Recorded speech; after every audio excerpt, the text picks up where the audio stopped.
우리 다 함께 찬송가 212장 찬송하시겠습니다.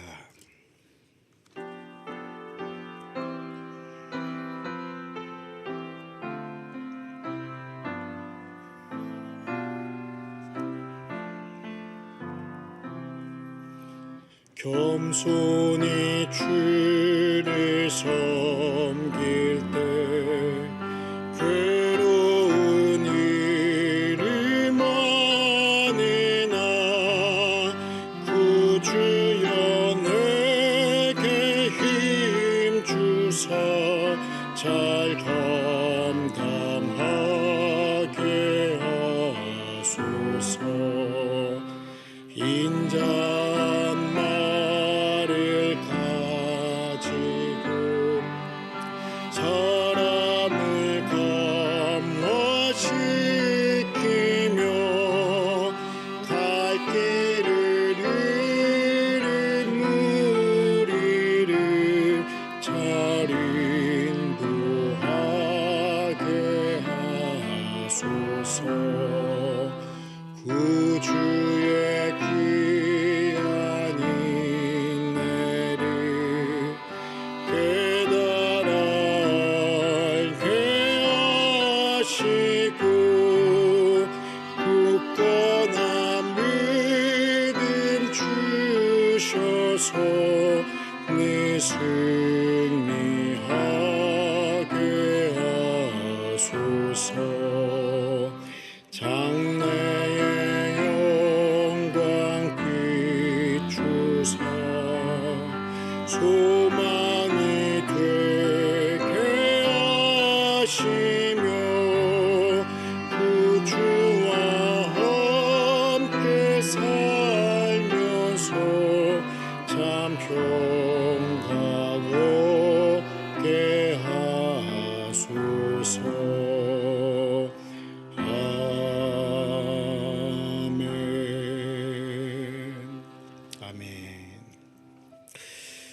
이 시간 우리가 함께 기도할 것은 수영로 교회가 부산과 민족과 열방을 변화시키는 복음의 전초기지 제자들의 공동체가 되게 하여 주옵소서. 담임 목사님께 엘리사 영감의 7배를 더하여 주시고 영과 육의 강건함 더하여 주옵소서.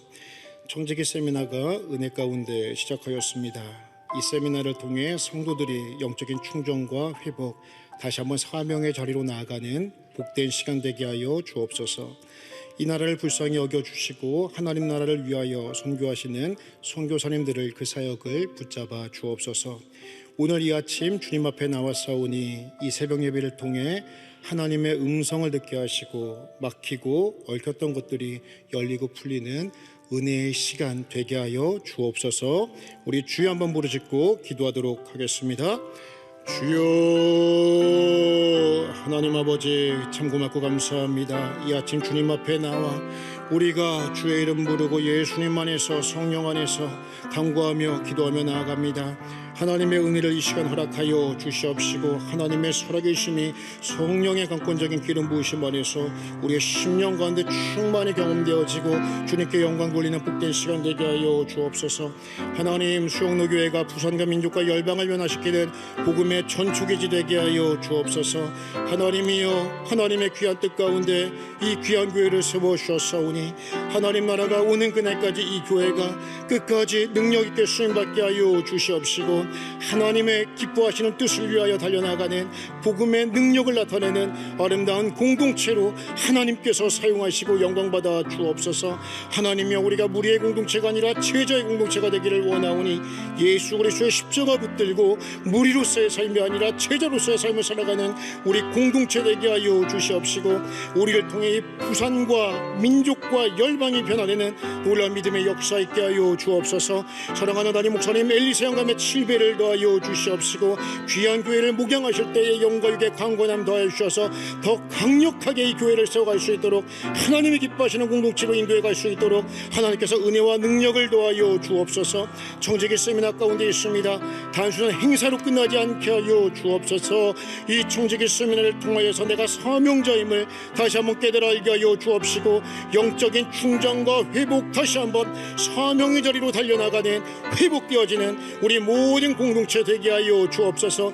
이 나라를 불쌍히 여겨 주시옵시고 하나님 잘 섬기고 잘 믿는 나라와 한국교회 되게 하시고 이 나라의 죄악을 용서하시며 더 아름답게 쓰임받는 나라와 민족 되게 하여 주옵소서. 선교사님 붙잡아 주시옵시고 그들의 사역과 그들의 심정을 붙잡아 주셔서 하나님 나라 영광의 각국에서 수고하고 있을 때에 하나님 힘주시고 능력 주시고 그 사역 가운데 놀라운 부흥의 역사가 일어날 수 있도록 주님께서 도와주옵소서. 주님 앞에 나와서 오늘 이 시간 하나님 음성 듣게 하여 주옵시고 삶 가운데 막히고 얽혔던 것들이 풀리고 열리는 예수 이름의 권세를 체험하는 귀한 아침 되게 하여 주옵소서.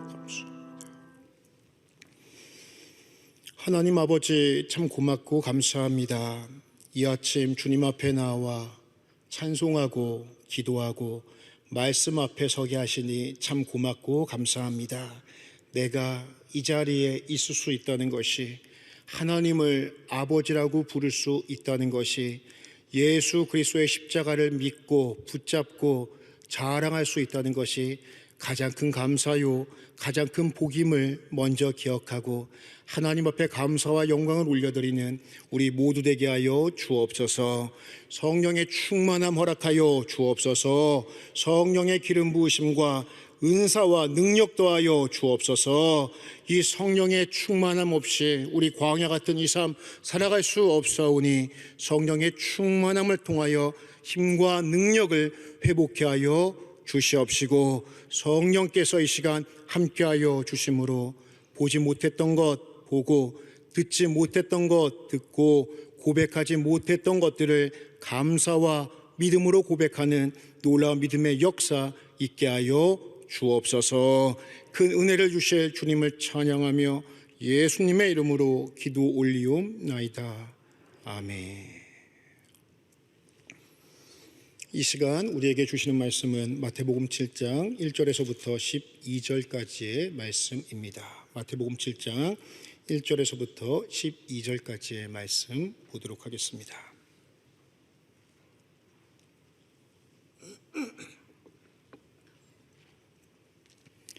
제가 봉독하겠습니다.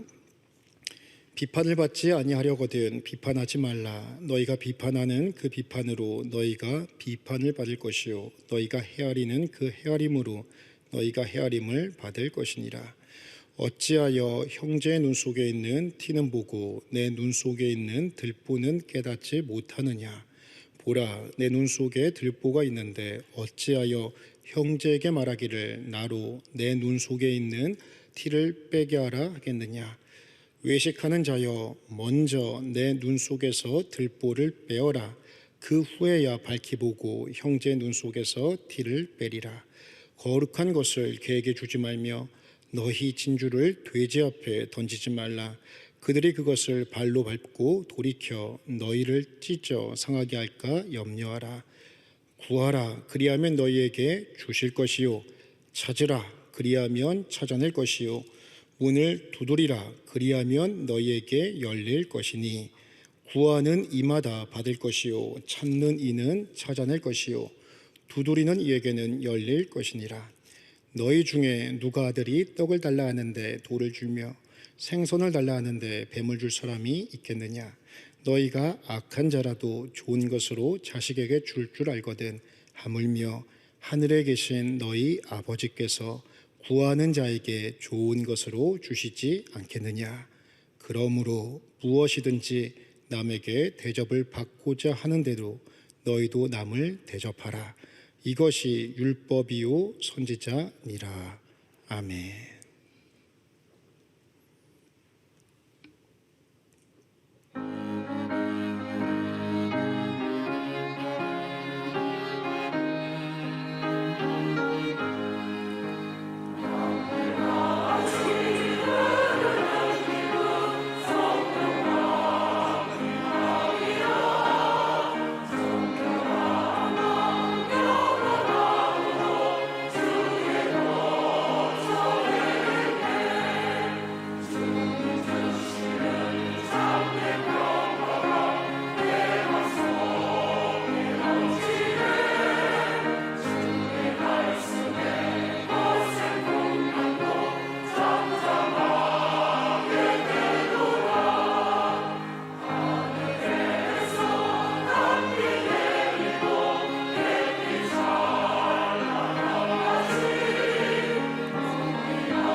2월의 첫날입니다.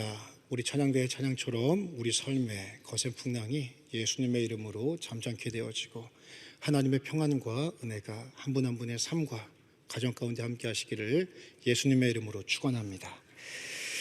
오늘 우리가 함께 살펴보는 마태복음 7장의 말씀은요, 예수님의 산상수훈의 결론에 해당되는 말씀입니다. 특별히 산상수훈은 구원받은 하나님의 자녀들, 하나님 나라의 백성들이 이 땅에서 어떻게 살아야 하는가, 이 문제를 담고 있습니다. 그래서 산상수훈의 시작을 알리는 팔복을 가만히 보면 이 팔복이라고 하는 것이 이 세상에 재현되어져 있는 복이 아니라 구원받은 하나님의 자녀들이 누리게 되는 하나님 나라의 복을 말씀해주고 있다. 이것을 우리가 알게 되죠. 오늘 우리가 함께 읽은 마태복음 7장 1절에서 12절까지의 말씀도 이러한 흐름 속에서 이 땅을 살아가는 하나님의 자녀들, 성도들이 어떤 삶을 살아야 하는가, 이것을 네 가지로 말씀하고 있습니다. 이 시간 이 세상 속에서 성도가 살아가야 하는 네 가지 원칙을 본문 말씀을 중심으로 하나씩 살펴보도록 하겠습니다. 먼저 구원받은 하나님의 백성, 자녀가 가져야 하는 첫 번째 원칙은 비판하지 말아야 한다라는 것입니다. 뭐 하지 말아야 된다고요? 우리가 다 함께 1절 말씀을 읽도록 하겠습니다. 비판을 받지 아니하려거든 비판하지 말라. 사람들은 비판하는 것을 참 좋아합니다. 뒤에서 하는 것은 기본입니다. 이것을 학술적인 용어로는 뒷담화라고 그렇게 이야기를 합니다. 그리고 어떤 사람들은 대놓고 앞에서 비판하기도 합니다. 왜 그럴까요? 고상하게 하든 천박하게 하든 사람들은 왜 이렇게 비판하는 것을 좋아할까요? 그 이유는 비판하는 그 순간 내가 하나님이 되기 때문입니다. 내 마음대로 말과 글로 때로는 행동으로 그 비판하는 대상을 난도질하며 우리의 마음 깊은 곳에서는 묘한 쾌감을 느낍니다. 그리고 내가 하나님의 자리에 서서 우월감을 가지고 그 사람의 됨됨이를 평가합니다. 그래서 성경은 예수님은 비판하지 말라, 성도들에게 산상수훈의 마지막을 맺으면서 말씀하고 있는 것입니다. 그러면 한 가지 질문해 보겠습니다. 그렇다면 성도는 무조건 비판하면 안 될까요? 그것은 아닙니다. 건강한 비판은 개인과 공동체를 성장시키고 발전시킵니다. 그래서 비판은 개인과 공동체의 건강도를 위해서 반드시 필요한 요소입니다. 그리고 내일 살펴보겠지만 마태복음 7장 15절에서 18절까지의 말씀을 보면 예수님께서도 비판하십니다. 거짓 선지자들에 대해서 예수님께서 신랄하게 비판하고 있는 모습을 우리는 본문 말씀에서 그리고 성경을 통해서도 볼 수가 있습니다. 그렇다면 오늘 예수님께서는 어떤 종류의 비판을 하지 말라 말씀하시는 것일까요? 세 가지 측면으로 살펴볼 수가 있겠습니다. 첫 번째 측면은요, 나 자신의 의로움을 드러내기 위한 의도적이고 전략적인 비판을 해서는 안 된다라는 것입니다. 예를 들면요, 나를 높이기 위해 의도적으로 상대방을 깎아내리는 비판들, 그리고 상대방의 잘못을 지적하고 비판함을 통해 나의 정의로움을 은근히 드러내려고 하는 교만함과 우월감을 위한 비판을 하지 말라 말씀하고 있는 것이죠. 그리고 두 번째 측면은 어떤 측면이냐면 내로남불식의 비판은 하지 말라라는 의미입니다. 내가 하면 로맨스고 남이 하면 불륜이야, 이런 식의 비판은 성도에게 적합하지 않다 말씀합니다. 우리가 3절에서 5절 말씀을 함께 보도록 하겠습니다. 제가 3절, 성도님들 4절, 다 함께 5절 말씀 합독하겠습니다. 어찌하여 형제 눈 속에 있는 티는 보고 내 눈 속에 있는 들보는 깨닫지 못하느냐. 속에 들보가 있는데 어찌하여 형제에게 말하기를 나로 내 눈 속에 있는 티를 빼게 하라 하겠느냐. 함께 했습니다. 외식하는 자여 먼저 내 눈 속에서 들보를 빼어라. 그 후에야 밝히 보고 형제의 눈 속에서 티를 빼리라. 아멘. 먼저 성경은요, 내로남불식의 비판을 하는 그 사람을 외식하는 자다, 그렇게 말하고 있습니다. 그리고 3절 말씀을 보면요, 비판을 할 때 내로남불식의 비판은요, 상대에게는 티가 있습니다. 먼지 같은 비판의 거리들이 있어요. 그런데 나에게는 들보와 같은, 들보는 쉽게 이야기하면 전봇대와 같은 겁니다.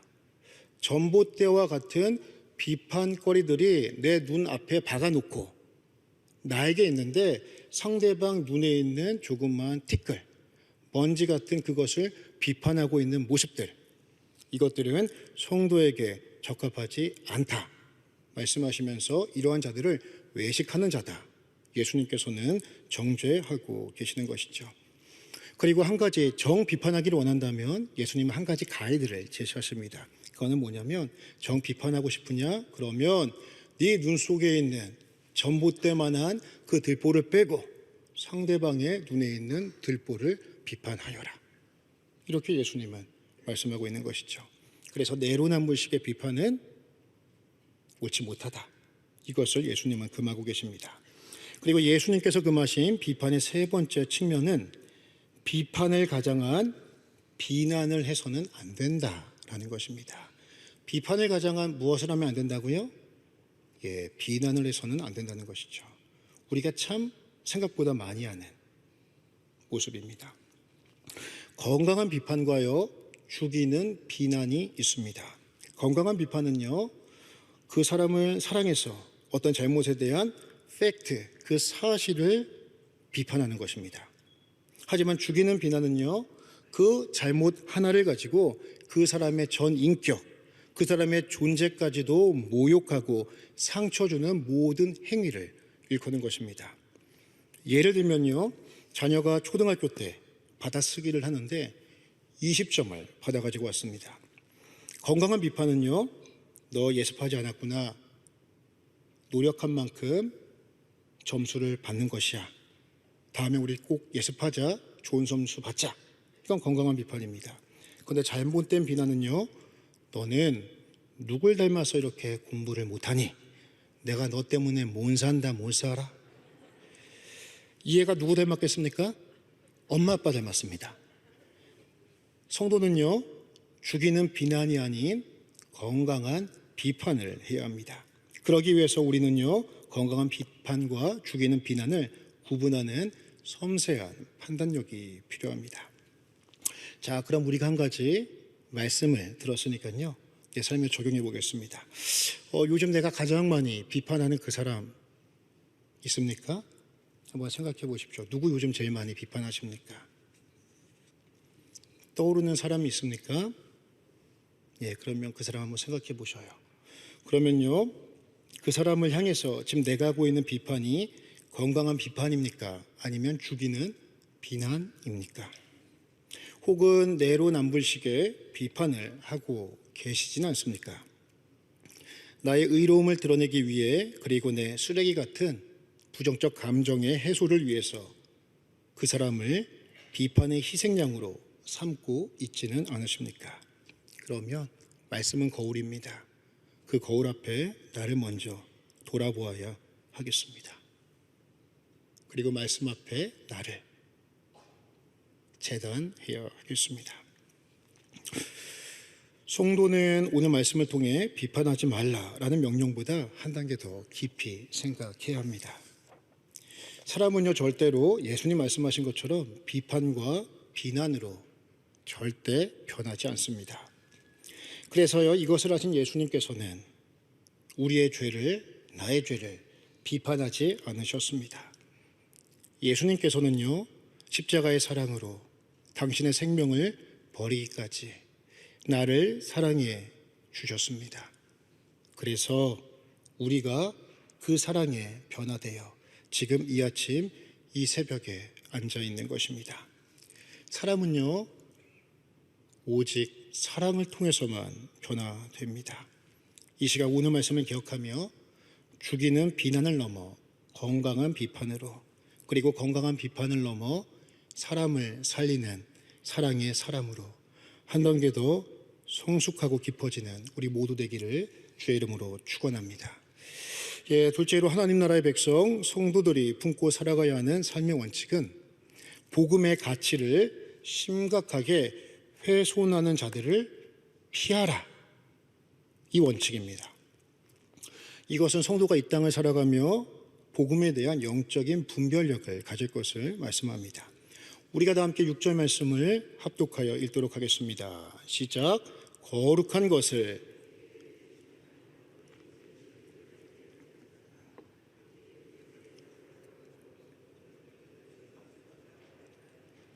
아멘. 본절에서 거룩한 것과 너희 진주는요, 하나님께서 우리에게 주신 복음을 의미합니다. 복음을 의미하는 거예요. 그런데요, 본문 말씀에 보면 개돼지로 표현되는 자들이 있습니다. 그리고 개돼지를 그들이라고 성경은 말씀하고 있죠. 그렇다면 여기서 말하는 개돼지는 누구겠습니까? 여기서는 단순히 복음을 모르는 자들, 복음을 거부하는 자들을 의미하지 않습니다. 한 단계 더 나아가서 이 개돼지와 같은 그들은 복음을 고의적으로 모독하고 예수 그리스도의 십자가를 모욕하고 대적할 뿐만 아니라 하나님의 자녀들 성도들을 고통스럽게 하는 그 사람들을 의미하고 있습니다. 이들에 대한 해석에 도움을 드리기 위해서 몇몇 유명한 권위 있는 신학자들의 해석을 소개해드리면, 교브 크리스토스톰은 치료될 수 없는 불경건한 사람들, 신학자 예레미야스는 완전히 사악한 행실에 빠진 사람들, 그리고 박윤선 목사님은 배교자와 거짓 일꾼으로 그렇게 해석을 하였습니다.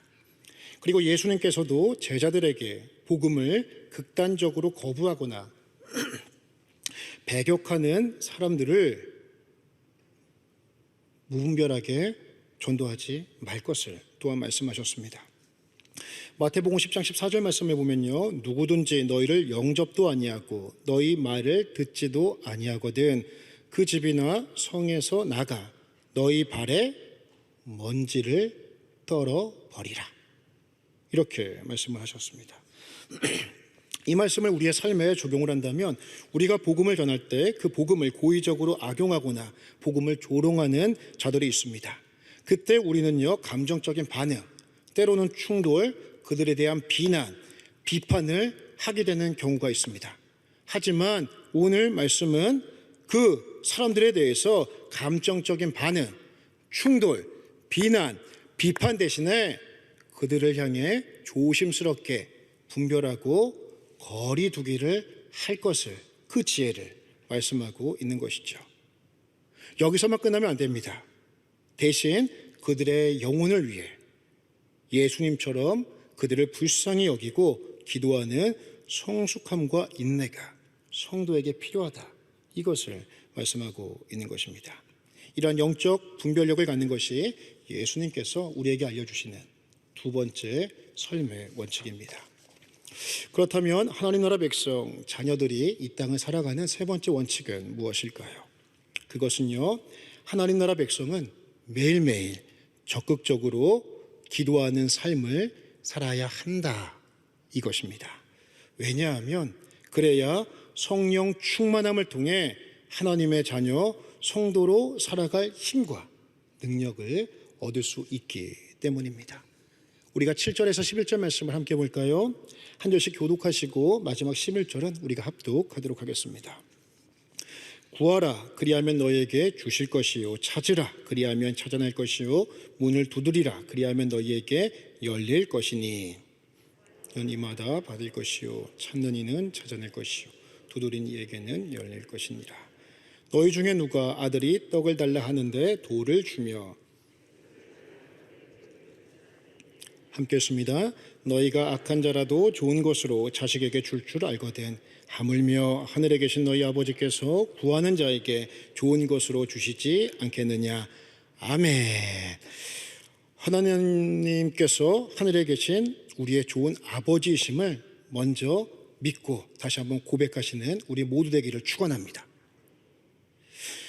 앞서 말씀드린 두 가지 원칙은 성도의 의무로서의 원칙이었습니다. 그런데요, 이 세 번째 원칙은요, 기도에 대한 원칙, 적극적으로 구하고 찾고 두드리는 이 기도의 원칙은 성도의 특권으로서의 원칙입니다. 그것은 성도가 기도할 때 하나님께서 반드시 좋은 것으로 응답하신다라는 이 약속입니다. 이 시간 하나님께서 주시는 모든 응답은 가장 좋은 것임을 믿으시기 바랍니다. 왜냐하면 과거, 현재, 미래를 모두 알고 계시고 나를 가장 잘 아시는 하나님께서 나의 기도의 최고와 최선의 것으로 기도 응답을 허락해 주시기 때문입니다.